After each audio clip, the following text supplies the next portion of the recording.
if there's one thing that we've not talked about enough is elections, and there are a slew of brokerage notes, in fact 6 notes that we've compiled, who have to say that how the markets will react to different election scenarios. Well, the first one is Bernstein. They have given 2 different scenarios. First one is a bullish case scenario where BJP alone gets 290 seats and NDA gets more than 340 seats, where we'll see an immediate market rally followed by a short-term profit booking. We're seeing that high single-digit or low double-digit returns for the Nifty in 2024. In this particular scenario, the different sectors, well, infra and capex will continue. Gradual recovery in rural consumption is expected, and a heavy focus will continue in terms of manufacturing.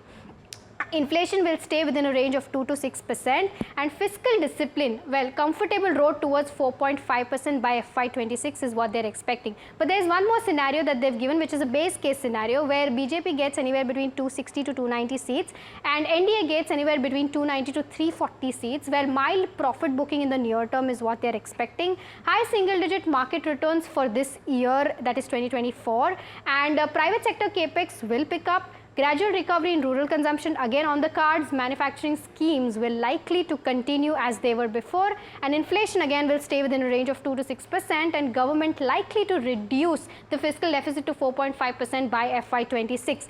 But you know, Phillip Capital also has similar opinion. What do they have to say, Rucha?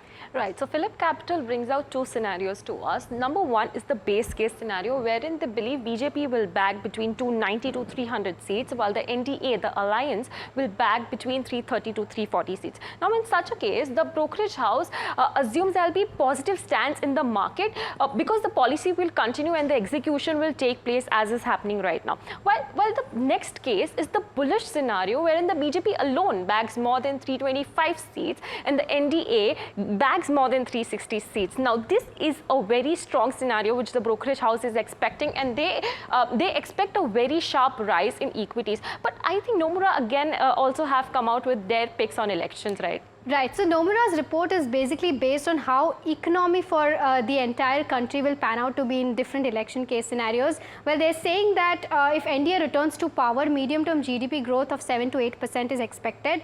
In terms of monetary policy, rate cuts of 25 to 50 basis points is what they're expecting. In terms of forex, rupee to remain stable in the first trading session itself, and short-term rally in equity immediately after the results is expected. But there is a second scenario, which is, if INDI alliance wins, economic impact, they're expecting GDP to dip below 6.5%, and in terms of equity, short-term rally immediately after the election results is what they're expecting.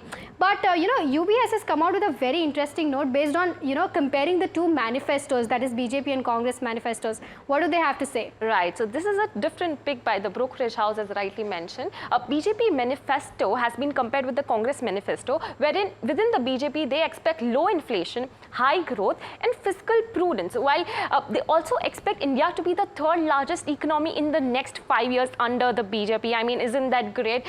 Also, talking about the policy continuity, they think that this will improve business sentiments, and private capex will also begin to recover under the BJP manifesto. Now, comparing the Congress manifesto, they believe that Congress has tried to hit some good notes, but it has a populist skew, as in there'll be more of freebies, etc. And this could entail fiscal deficit higher to a level of 7 to 8.5% of the GDP around. But I think let's talk about what JM has to say on this.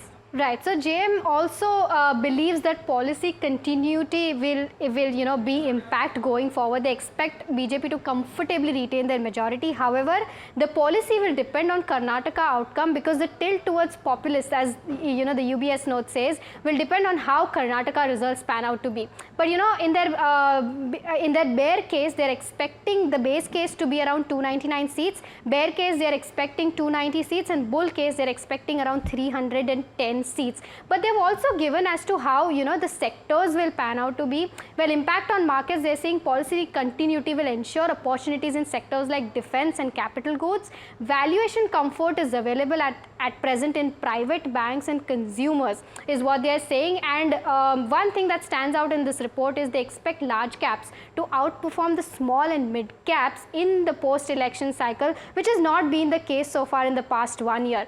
But you know, Rucha, CLSA has a very interesting note on Modi picks. So what are these Modi stocks that they are talking about? So I think they have utilized a great word called as Modi stocks, you know, the stocks which are directly beneficial from Modi's policies. Right. Now, this brokerage house has identified 54 such companies, and half of these are PSU stocks, which are largely linked to capex and infrastructure stocks. Now, the PSU space includes ONGC, NTPC, NHPC, SBI, IGL and Mahanagar Gas. But within the non-PSU space, they also have Ashok Leyland, Ultratech, L&T, Airtel, Indus Towers and Reliance Industries. But what about the performance after the election results? Now, CLSA believes that this kind of rally might, you know, end between June and July. Yeah. But they also believe that 90% of these Modi stocks have outperformed Nifty over the past 6 months. But